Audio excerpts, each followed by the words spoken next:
it resonated. It felt like I'd found something at the point where it was starting. The rest is history. I've been a fan for 30 years.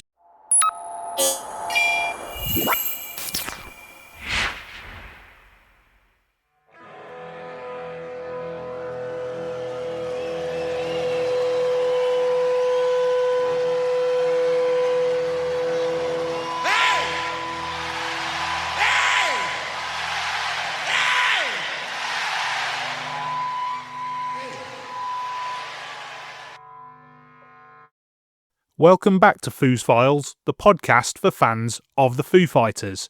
I'm your host and producer, Dan Harrison. Now this week, we're looking back on a significant moment in the career of the band 30 years on. On the 3rd of June 1995, the Foo Fighters played their first gig here in the United Kingdom and their first outside North America. So we'll be hearing from 3 people who were there on that summer's night at King's College London's Student Union, all sharing different perspectives. Now, there are a couple of things about this event that are often misreported.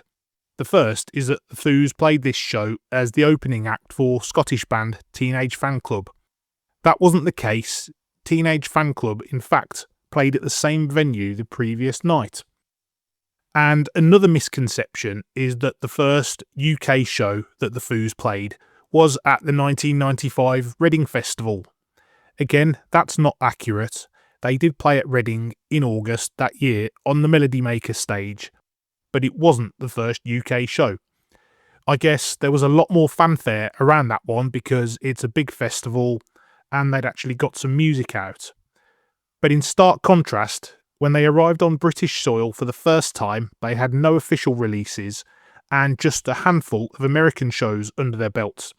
So, for those in attendance in London that night, there was a feeling of intrigue as to what Dave Grohl had got up his sleeve with his first project since the tragic and untimely demise of Nirvana.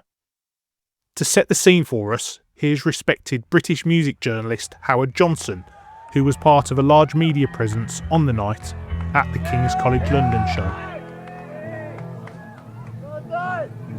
Hi, we're the Foo Fighters. Thanks for coming on such short notice. It was quite an interesting time at that point. I'd just been working in the more traditional rock press for many years and had bagged a job working on a new magazine from a company called EMAP that also published Kerrang and Select and a lot of those kind of magazines, called Raw. And Raw was supposed to be a kind of bridge between what was considered the old style of hard rock and the newer alternative bands that were starting to emerge at the end of the 80s and into the 90s. So your Faith No More's, your Chili Peppers, Nirvana's, Pearl Jam, Soundgarden's, etc. So that was why I was down there that night in June of 95. The vibe at the time was, I think, curious probably more than anything else. I don't remember that I'd heard anything at all that had been recorded. And when I was reading back over the piece that I wrote for Raw at the time, that's what it seemed to confirm, that nobody had heard any music at all.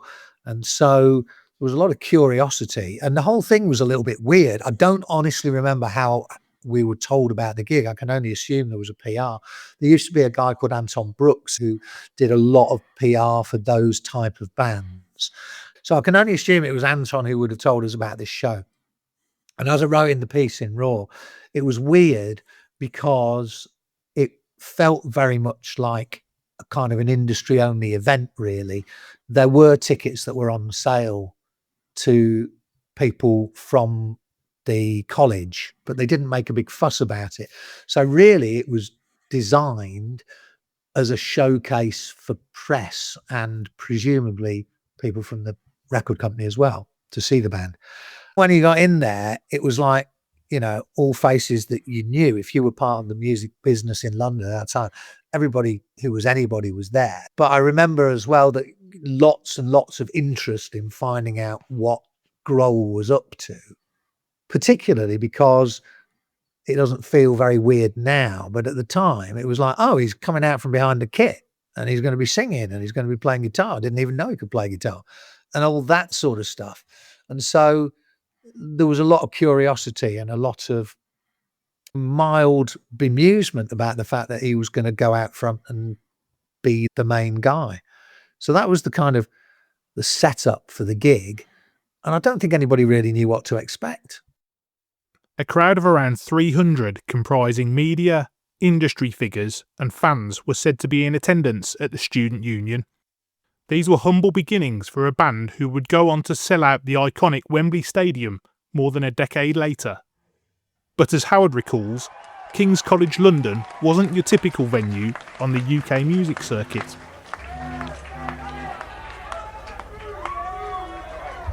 It's fucking hot in here, man. I can remember being slightly surprised by the fact that it was at that venue, because it wasn't a recognised venue on the circuit at all at that point. And as I wrote in the piece, you had to get up to it through a lift. I don't think there was any kind of normal entrance into the hall. So there was a big old kind of cluster of people trying to get into this lift to go up to where the gig was. It was all very strange. This is another first. We've never done this song either. It's quite funny looking back on the piece I wrote in Raw that I'd obviously had my nose put out of joint by the fact that it was all a bit Billy business, and there were all these kind of contracts flying around for photographers saying that they had to assign all the rights in their photographs to the band and everything had to be approved. It all felt a bit heavy, and especially because Nirvana had established themselves as being anti-corporate and anti-old style rock, where everything was controlled and bands held a lot of sway over how people wrote about them and how they were photographed and all that. Nirvana felt a little bit different to that. So I think probably my younger self was slightly pissed off by the fact that they were suddenly acting like these corporate rock entities, particularly in a place where there was only 300 people, for God's sake. You know, it all felt a bit OTT to be making people sign their lives away just to come in and take a couple of photos. But hey, little did we know that was going to be how the music business was going to go.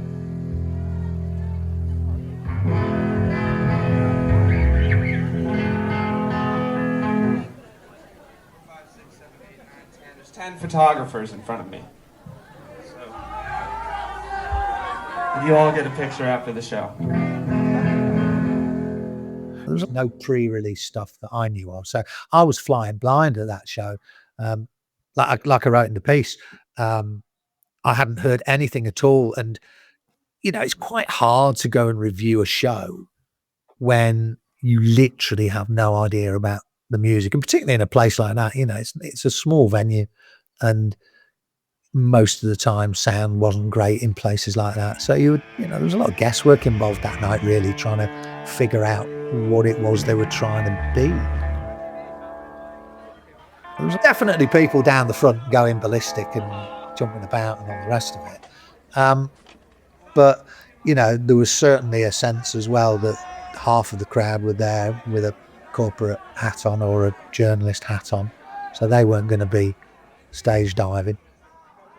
However, there were still a healthy number of paying punters who had gone along with a little less scepticism to soak up the sound of Dave Grohl's new band.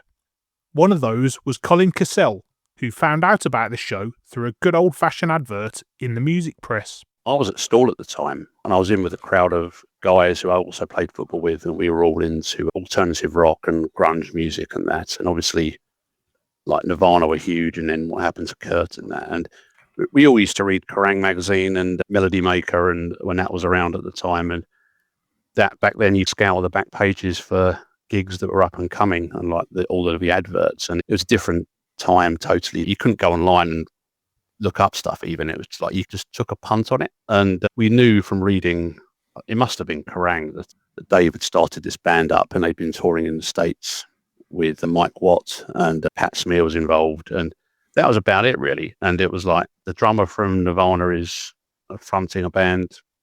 Bit weird, and we didn't expect that. But we saw this gig advertised in the back of one of those magazines, and it had Bivouac on the bill as well. And actually, that was a band that we were playing quite a lot of in our group at the time. We used to pass cassettes and that around. And so we played quite a lot of Bivouac, and the album There's Tuba, and we always thought they were the better of the British grunge bands, if you like, because Bush were coming out at the time, and we were always like, we prefer these guys.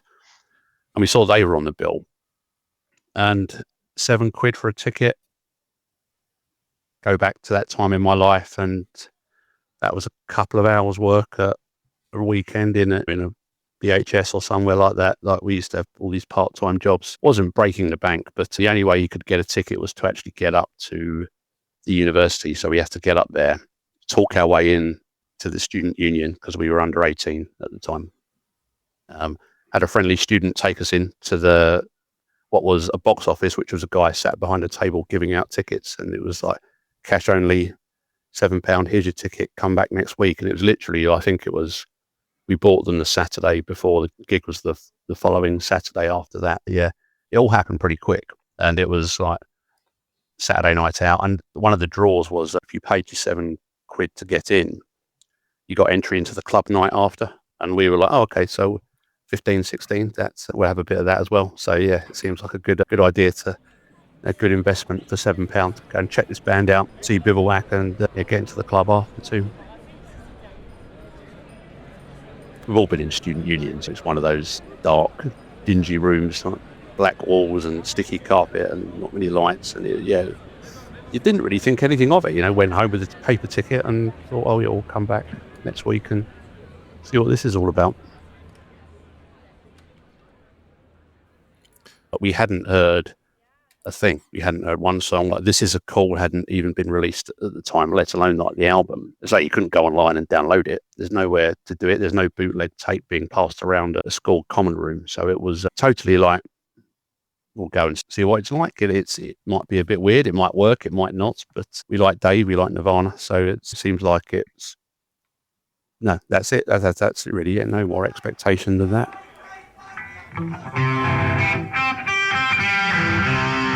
I remember going in and beelining to the left where I could get to the front, and hundreds of photographers, it felt like, down the front there, and press. And there were loads of people with press passes on. Back then, again, we didn't know who these people were. Like, we didn't know the image of it, what a journalist of these music magazines looked like. But it was mainly young sort of guys and girls, a lot of people, I guess, who were at the university too. And it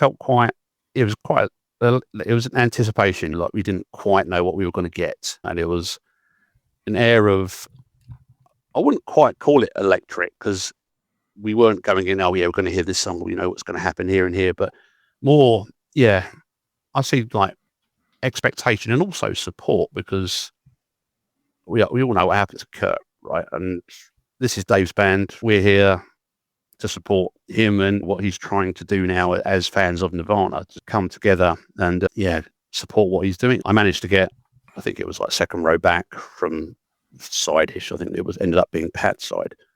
Yeah, and again, like it felt very long, but I think they didn't come on till like 9:45 or something. It was quite late. And after Bivouac, obviously, had been on and played before that. But there seemed to be quite a bit of anticipation between them playing, because they were really good. And then actually, like that sort of 30, 40 minutes in between bands felt like it was about 2 or 3 hours as we were waiting to see what was going to come.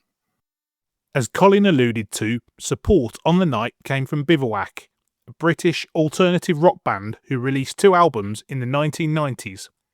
So from their perspective, what was it like being caught up in the hype and intrigue of an early Foo Fighters show? The band's frontman, Paul Yeadon, shares his recollection, albeit it was a little bit hazy. It was June the 3rd, and it was my 25th birthday. And we got the gig, I think, through Russ Warby, who was their agent. We had a little bit of a connection. We were doing well at the time, so we were a good band to pitch with them. It was a good show for both bands. But yeah, I think Russ asked us to do it, and Anthony, our drummer, had a little connection with that because he used to dance for Nirvana, of course. So I suppose that's the in. Anthony, who Paul refers to, is Anthony Hodgkinson, aka Tony the Interpretive Dancer, who is known for dancing on stage with Nirvana at several of their UK gigs, including the famous Reading Festival performance in 1992. However, Anthony had in fact left Bivouac by the time of the Foo Fighters' King's College London show. We had been in the States for about 3 months, I think. We'd play, I think, with a band called Seaweed, who were on Sub Pop, who were a great band, lovely people. And then we flew back to the UK, didn't leave Heathrow, flew out to Berlin for one night, played a show there, then flew back after that show back to London to play this Foo Fighters show. So we were jet lagged. Fuck, we were. Yeah, I can remember that. It's very strange. I can remember walking in there, and it was like a mid-century sort of 50s, 60s refectory sort of building, very typical of a college of that sort of period. It was maybe 40 meters long ways. There was a bar on the left. There was a stage was on the right where you would, but it wasn't a fixed stage. It was a stage that was built. I remember walking in there, and John Duncan was in there setting up the Foo Fighters guitars and some backline and stuff, and I was pretty starstruck by, I must admit. So I had a nice chat with him, and he was a super cool guy. I think we played really well. I remember enjoying it. And I'd bought a new guitar in the States, a vintage guitar, and halfway through the gig I realized that it had a crack in the neck, and so it wouldn't stay in tune. I can remember that.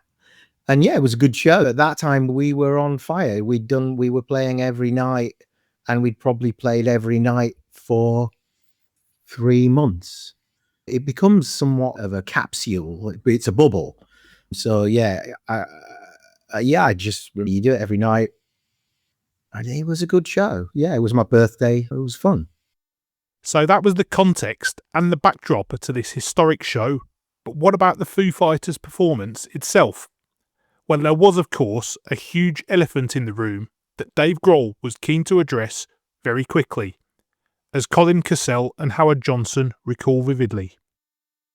I think that was after I'll Stick Around from memory. My friends and I had a bit of a back and forth on this for years. Did he say it before or after it? Because I think a lot of people thought, oh, was that song about Kirk? Because it was quite angry. But actually, no, he said it after I'll Stick Around. But yeah, I mean, no one actually yelled out Nirvana or Marigold or anything like that I could hear at all. It was all like, because he drew a line under it, and something along the lines of, I wouldn't do that to him, or something like that. That sort of self-depreciating comments. But that was great, because he was instantly like, okay, he's not going to play Smells Like Teen Spirit. He's not going to play anything like that. That's fine. We're here for something new. And I think that was important, really, as setting the kind of stall that his band and his night. I read something in a paper where they reviewed the tape, and they seemed to be under the impression that all the lyrics and stuff were about Kurt, and I just don't want anyone to think that I'd sing a song like that about Kurt, because none of them are about Kurt, because I wouldn't embarrass him like that. I remember him saying that, there's a lot of a misnomer about the fact that I will have been sitting in a darkened room with a damp flannel on my head writing songs about my poor fallen comrade and all that sort of stuff. And he was very keen to dismiss that. I think also as everybody knows now, his stage persona is actually quite avuncular, isn't it? Quite friendly and fun, which is not what Nirvana was. I saw Nirvana and it was a very different attitude, a very different vibe. Whereas Foo Fighters, right from the get-go, you got the feeling he was somebody who wanted to unburden himself of all that unnecessary angst. And he just wanted to, hey, there's a part of Grohl, isn't there, that's just, I'm a stadium rocker. I want to kick out the jams. And I think that was the first night when you started to get a sense of that he didn't want to be Seattle, drugs, death, rain. There was another side to him that was much more about enjoyment, big guitar riffs, playing the stadiums, which is exactly where he ended up. Dave had set his stall out early. He, along with bandmates Pat Smear, Nate Mendel and William Goldsmith, blasted through what would become the band's first 2 singles, This Is a Call and I'll Stick Around, while also dispelling any theories around the nature of the lyrics. It was the second song, I'll Stick Around, that really sprung the crowd into action, as Colin remembers. I think Dave said something in between, like, this song's about a jerk or a dick or something like that, and then like and that kicked in, and that was actually when it started to really move. Like, there was a bit of body slamming going on and pushing up and down. That was when I could start feeling the push from behind, where, you know, like, people are dancing about, and that was the one really that I'll stick around. This is really good. This is, you know, it's got momentum. What, you know, it's like, it was, you could feel it building at that point. And it was really weird because, like, you know, that I don't owe you anything, like, by sort of the second or third, when that bridge comes in, the fans were singing it in the crowd. So there was an instant hook there immediately that it was something you could sing back and sing along at the same time. He sung it with, you know, all like angry hair, and like really sort of, his vocal then was really like screaming it out, I'd say, rather than actually singing the song. And yeah, when that kicked in, it was like, yeah, this is going to be good.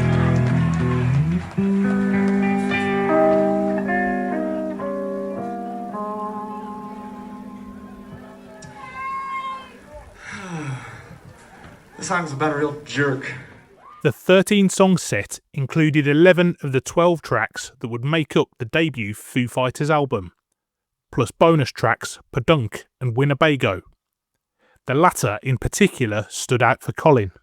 I really remember Winnebago because that was the one where it really was beers in the air, because it was a sort of gentle riff at the beginning, and when it really kicks in, bang, heavy, that was like, it was like hell broke loose. Like, no one knew the song. It was like boom, and like a bomb had gone off on the dance floor, and it was just beers in the air and people flying about. And at that point, I moved without intending to move, bouncing around. I ended up over by Nate and back again. And that song's only like 2 minutes long, but it felt like I was dying at the end of that. It was like pure, like covered in sweat.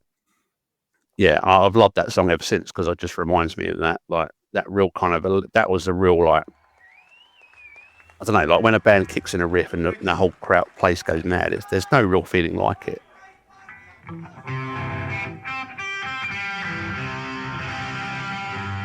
And a couple of things at the end, I guess, were Alone and Easy Target was played at the end. I really remember actually sort of Pat singing the vocal melody with Dave, thinking, oh, Pat can sing.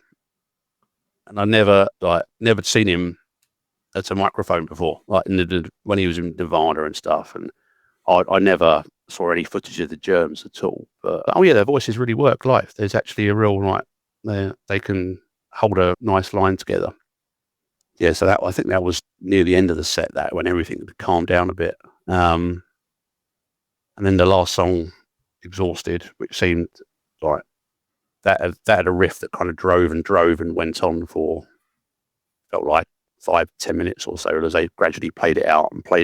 And that was really sort of atmospheric.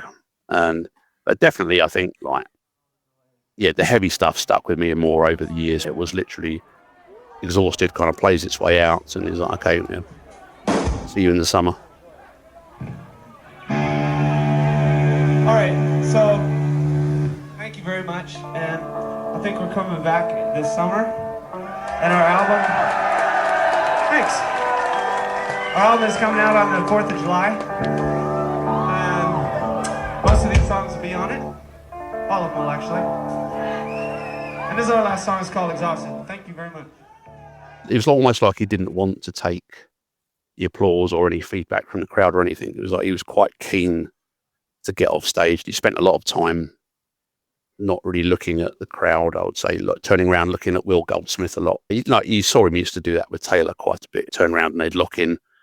But you kind of got the impression it was more, I don't really want to lock eyes with the people in the front row, not all these kids here, because he almost felt, I don't know if he was embarrassed. Reflecting on that night 30 years later, Colin remembers the feeling that he was part of something new and exciting. And sure enough, he's remained a lifelong fan, catching the band on every UK tour since, as well as several concerts overseas. I think it was maybe like a feeling that you'd been part of something that was going to be really like amazing, like, and you couldn't wait. I just couldn't wait to get my hands on the record and listen to it, because like that's all you had, and you couldn't then go out and listen to it anywhere after the gig. Then the This Is a Cool single came out, went to buy that first day in the record store where I live. Yeah, just couldn't wait to get my hands on that first album. And when I got it, I think it was played over and over and over. It was literally like on repeat for months and months. And I ended up getting tickets to see them at Brixton later that year as well, off the back of that. So I've always been into guitar music, rock music, I guess, but there was something about that really, it resonated. And it felt like I'd found something at the point where it was starting. I could get behind it and support it. And I like Dave and I like Pat, and I wanted to be part of that. Not movement, because it wasn't a movement at all, but part of that band, and follow them around a bit and see how they get on. And then, as you say, the rest is history. I've been a fan for 30 years. Thanks a lot. We'll see you this summer.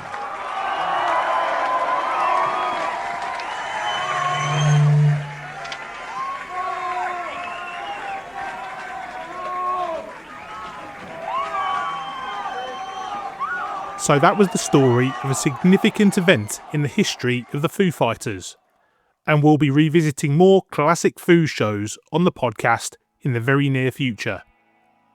Thanks for listening to Foos Files. If you're enjoying the podcast, please do give us a 5-star rating on your favourite podcast app. Take care and see you next time.